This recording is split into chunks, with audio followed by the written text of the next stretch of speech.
Hi friends, నేను sir. మీరు చూసిన తెలుగు PC వరల్డ్. ఫ్రెండ్స్, ఇది చూస్తున్నారు కదా, Acer 22 ఇంచ్ మానిటర్ అనమాట. యాక్చువల్ గా దీని యొక్క ప్రైస్ మీకు 6500 అట్లయితే ఉంటది. సో ఆ ప్రైస్ కి ఇది చాలా మంచి మానిటర్ అనమాట. 6500కి మీకు one of the best monitors అనేది అనుకోవచ్చు. యాక్చువల్ గా ఈ మానిటర్ కి సంబంధించిన డీటెయిల్స్ చూసారనుకోండి, మనకు బాక్స్ మీద అయితే కొన్ని డీటెయిల్స్ అయితే ఇచ్చారు. సో అవన్నీ కూడా నేను మీకు చెప్తాను. అండ్ పైన చూసుకున్నారనుకోండి, పైన కూడా అట్లానే అయితే ఉంది. ప్రెసెంట్ నేను సీల్ అయితే బ్రేక్ చేస్తాను. సీల్ బ్రేక్ చేసి మనకి దానికి సంబంధించిన ఇన్ఫర్మేషన్ ఏముందో బాక్స్ మీద అవన్నీ కూడా నేను మీకు అయితే చెప్తాను.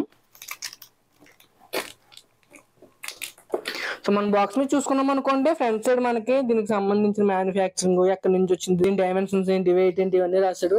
అండ్ దీని యొక్క మోడల్ అయితే ఉంది Acer EK సిరీస్ అని చెప్పేసి. అండ్ కింద చూసుకున్నారు అనుకోండి, ఇది ఒక 1920x1080p ఫుల్ HD మానిటర్ అయితే రాశారు. అండ్ ఇది మీకు AMD ఫ్రీ సింక్ అయితే సపోర్ట్ చేస్తుంది. సైడ్ వ్యూయింగ్ యాంగిల్స్ అంటే తెలుసు కదా, సైడ్ నుంచి చూసినా కూడా మనకి పెద్దగా కలర్ డిస్టార్షన్ కానీ కలర్ కరెక్షన్ కానీ జరగదు అనమాట. అండ్ ఇందులో చూసుకున్నారు అనుకోండి, మీకు బ్లూ లైట్ షీల్డ్ ఉంటుంది, కాంఫీ వ్యూ కి అయితే సపోర్ట్ చేస్తుందని రాశారు.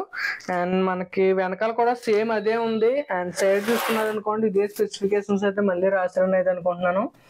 అండ్ ఇట్ సైడ్ కూడా సేమ్ మనకి. అండ్ రైట్ సైడ్ చూసుకున్నారు అనుకోండి, రైట్ సైడ్ కూడా సేమ్ అదే ఇన్ఫర్మేషన్ ఇచ్చారు. అండ్ దాంతోపాటు దీనికి సంబంధించిన డీటెయిల్స్ అయితే ఇచ్చారు, బార్ కోడ్స్ అన్నీ కూడా. సో మనం అన్బాక్సింగ్ అయితే చేసేద్దాం. ఫస్ట్ దీన్ని పక్కన పెట్టేసి మానిటర్ అయితే అన్బాక్స్ చేద్దాం. సో యాక్చువల్ గా మానిటర్ మనకి ఎలాగైతే ఇచ్చారు. అండ్ ఇటు సైడ్ చూసుకున్నాం అనుకోండి, ఇక్కడ మనకి ఒక DC అడాప్టర్ అయితే ఉంది. ఇది మానిటర్ సంబంధించిన పవర్ అయితే ఇస్తుంది అనమాట. దీని యొక్క అవుట్పుట్ చూసుకున్నాం అనుకోండి, అవుట్పుట్ వచ్చేసరికి 12 volts అండ్ 2 amps అంటే 24 watts అనమాట. సో దీన్ని పక్కన అయితే పెడదాం. అండ్ ఇంకేం ఇచ్చారో చూద్దాం. ఇది చూసుకున్నాం అనుకోండి, ఇది స్టాండ్ లో ఒక పార్ట్ కింద అయితే కనిపిస్తుంది. దీన్ని కూడా ఒక పక్కకి అయితే పెడదాం. అండ్ అంతే, ఇంకా మనం మానిటర్ తీస్తే మనకి మేబీ ఇంకా రిమైనింగ్ ఏమైనా ఉంటాయేమో చెక్ చేద్దాం. సో జాగ్రత్తగా మానిటర్ మనం బయటికి అయితే తీద్దాం. మేబీ ఏ ఒకటి ఖచ్చితంగా ఉండే ఉంటాయి.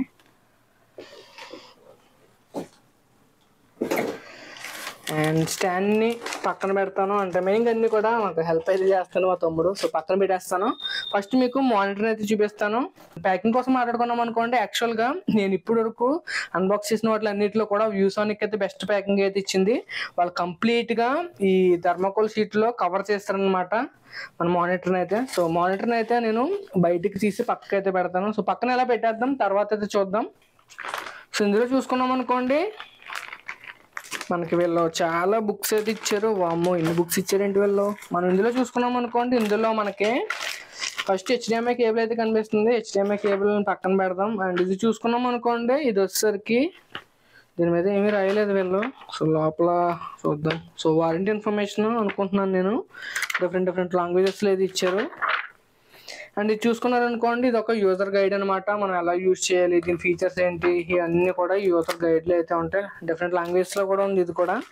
అండ్ మనకి స్క్రూస్ అయితే ఇచ్చారు. ఈ స్క్రూస్ ఎందుకో నేను తర్వాత చూస్తాను, ప్రజెంట్ అయితే నాకు తెలియదు, చూసి చెప్తాను మీకు. సో ఫ్రెండ్స్, అవన్నీ పక్కన పెట్టేశాను. మనకి మానిటర్ని అయితే బయటకు తీసి చూద్దాం. సో ఇదన్నమాట మానిటర్ అయితే. దీన్ని పక్కన పెడదాం. అండ్ ప్రొటెక్టివ్ కవర్ను కూడా తీసేద్దాం. మానిటర్ అయితే ఎలాగుంది, యాక్చువల్గా ఇది వైడ్ అయితే చాలా ఎక్కువ ఉంది, హైట్ అయితే తక్కువ ఉందని అయితే అనిపిస్తుంది. మీ ఒపీనియన్ ఏంటంటే నాకు కింద అయితే చెప్పండి. మనం బ్యాక్ చూసుకున్నాం అనుకోండి, ఒక VGA పోర్ట్ ఉంది, అలాగే ఒక HDMI పోర్ట్ ఉంది, అలాగే మనకి DC ఇన్పుట్ అయితే ఉంది. సో మానిటర్ అయితే ఎట్లా ఉందన్నమాట. బట్ దీని బెజల్స్ చూసుకున్నది అనుకోండి, బెజల్స్ లైట్ గా అయితే తెలుస్తుంది. సో చూస్తాను, మొత్తం కంప్లీట్ గా నేను కనెక్షన్స్ అన్ని ఇచ్చేసి చెక్ చేసి నేను మీకు అయితే చెప్తాను. సో ఇది ఫ్రెండ్స్ అన్బాక్సింగ్ వీడియో అయితే. సో మొత్తం ఇవన్నీ ఎలా ఉన్నాయి అలాగైతే నేను సెట్ చేస్తాను. సో ఇవన్నీ కంప్లీట్ గా నేను యూజ్ చేసిన తర్వాత నేను మళ్ళీ మీకు అయితే చెప్తాను అనమాట. దీనికి సంబంధించి ఎలా ఉంది, అసలు దీని పర్ఫార్మెన్స్ ఎలా ఉంది అనేది నేను ఫుల్ రివ్యూ అయితే చేస్తాను. ఆ రివ్యూలో మీకు కంప్లీట్ గా డీటెయిల్స్ అయితే ఇస్తాను. సో ఇది ఫ్రెండ్స్ ఈరోజు వీడియో అయితే మీకు నచ్చింది అనుకుంటున్నాను. నచ్చితే కనుక లైక్ చేయండి, షేర్ చేయండి, సబ్స్క్రైబ్ చేసుకోండి.